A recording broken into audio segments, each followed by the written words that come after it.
On Saturday, Congress thankfully avoided a government shutdown right at the last moment, but there was a catch. A significant chunk of funds for Ukraine was removed, mainly to please a segment of far-right House Republicans. And it seems these Republicans are moving towards cutting off Ukraine, which would be devastating for a nation at war with Russia. Now, in today's divided political climate, it's rare for an issue to garner broad bipartisan support. Yet, Ukraine aid still resonates with a good two-thirds of both the Senate and the House, most of those being moderates.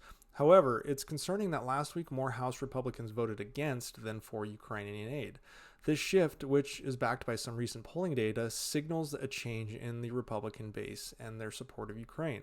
A CNN poll in August found that most Americans oppose Congress authorizing additional funding to support Ukraine in its fight, with the public roughly split on whether the U.S. has already done enough. And this divide largely runs along party lines. And this is a shift in public enthusiasm because a similar poll conducted in February of 2022 found that 62% of people felt the U.S. should be doing more. And this is actually what Putin is hoping for the U.S. resolve to wane and a more Russia-friendly president to take office that will weaken the U.S. resolve in Ukraine in their fight against Russia. Now, House Speaker McCarthy is in a challenging position. It's crucial for him to not just hear out his party, but also recognize the importance of a prompt Ukraine funding bill. It's not only the morally right choice here, given our duty to back democracies in distress around the globe, but it's also strategically smart. And when you think about it, U.S. aid to Ukraine has arguably been one of our most successful foreign policy initiatives in the post-Cold War era. And sure, we have put billions into Ukraine, but in the context of our entire federal spending, it's relatively small, less than 0.4% of our whole GDP. And the dividends have been evident. With the aid, we, along with our Western allies, have provided Ukraine the ability to make strides against Russia, a country that was arguably on paper much stronger than Ukraine. Now, it's essential to put things in perspective, though. Our engagement in places like Afghanistan and Iraq came at significant cost. We're talking trillions of dollars, as well as American lives, and the outcomes were less than ideal. It's really intriguing to see Republicans raise concerns about Ukraine corruption and outcomes when we face deeper corruption challenges with the governments of Afghanistan and Iraq. And even when we had a Republican president in charge, they still had the support of the Congress. Furthermore, it's a misconception to think that the U.S. is the only major player supporting Ukraine. Europe has been doing its part, but the scale of the conflict in Ukraine means that even collective efforts sometimes feel inadequate. A group of countries just can't seem to get Ukraine over the hump. However, as a percent of GDP, the U.S. ranks 30th in support to Ukraine behind several European nations.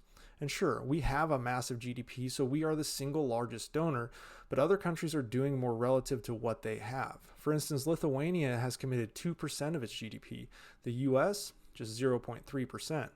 Supporting Ukraine goes beyond just the single nation of Ukraine. It's about our long-standing commitment to Europe and maintaining peace there. Because when peace is shattered in Europe, it reverberates through North America. It's a testament to our post-World War II commitment that has fostered peace for decades. And let's not forget that this sends a message to other potential aggressors, notably China.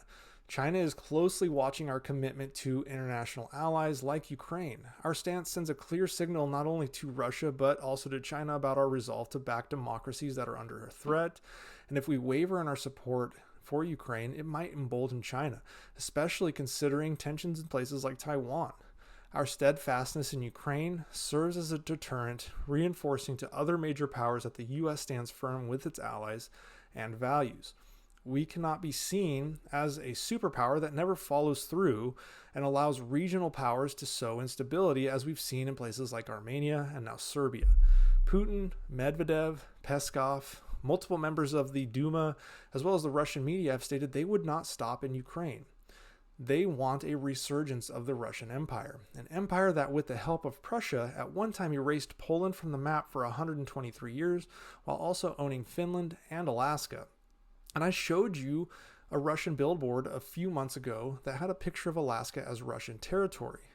Now, it's reassuring to see figures like Republican Senator McConnell or potential GOP presidential candidate Nikki Haley remaining resolute on their support in Ukraine, but the growing division within the Republican Party, as influenced by Trump and his camp's stance towards Russian Putin, is something that we need to counter at every turn. Their approach strengthens Putin's resolve. And for their part, the Ukrainians seem less concerned, as I do, as they take a more optimistic stance that America will continue to do the right thing. For instance, Ukrainian service member Vladimir Kostiak said America's strategic interests are so big that Ukraine is part of them. And I think that the internal political struggle cannot affect the assistance to Ukraine that much. There will be some errors, but they will be insignificant. The U.S. budget has been suspended 20 times in history, and never once has it led to any serious consequences. So I don't see this as a big problem for Ukraine. Foreign Minister Dmitry Kuleba said he believed the dropping of the new aid for Ukraine from the congressional bill passed over the weekend was just an incident rather than a more systemic challenge. And he said there likely isn't a major change in the U.S. approach. He went on to say that we do not feel the U.S. support has been shattered because the U.S. understands what is at stake in Ukraine and that it is much bigger than just Ukraine. It's about the stability and predictability of the world, and therefore I believe we will be able to find necessary solutions. Now, I personally remember when the Republican Party was united in its stance against the, quote, evil empire. This is why I'm more of a Reagan-esque type than I am in the MAGA camp. But seeing this current divide is concerning.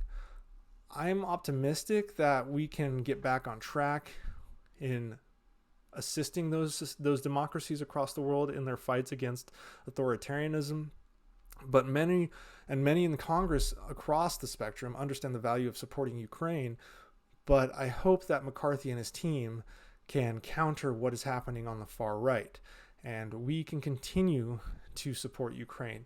So this is my pitch to y'all to continue to voice your concerns about supporting Ukraine, about Russia's advances. Continue to write to your congressman and the president and anyone you can, because that is what I'm doing.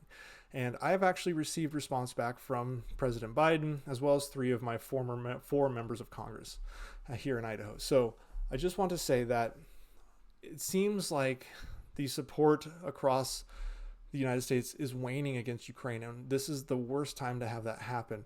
We are going into what is going to be a lull over the winter, and if we come out of the winter with a complete lack of, frankly, give a shit about Ukraine, it's going to be a problem for Ukraine, which is going to be a problem for the future peace and stability of Europe, which affects the stability of the United States as well.